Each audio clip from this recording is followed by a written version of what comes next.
आज ना गुढीपाडवा असल्यामुळे आऊंची ना गुढी उभारायची तयारी चालू होती आणि मला म्हटलं की मला जरा मदत कर. मग म्हटलं बरं.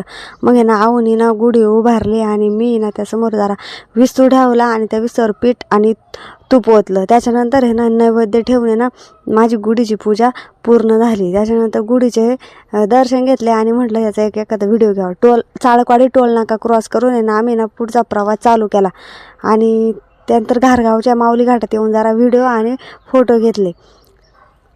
इकडे येऊन बघतो तर काय मम्मीचं भांडे घासायचं काम चालू होतं आणि मी व्हिडिओ काढते याकडे त्याचं लक्ष नव्हतं.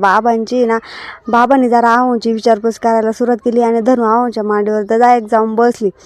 इकडे नाही जाऊन बघा म्हटलं काय चाललं आहे. तर इकडं आकाचं ना पोळ्या करायचं काम चाललं होतं आणि तिला म्हटलं कधी सुरुवात केली स्वयंपाकाला. तर तरी म्हटलं ती मस्त पाठ झाली तेव्हा कोंबडा आरवला तशी सुरुवात केली. इकडं धनू आणि आऊंनी ना जेवणावर ताव मारला होता. पाडव्याच्या मुहूर्तावर आहे ना अमोलने ना नवीन मोबाईल घेतला होता. मग म्हटलं बघू दे रे तुझा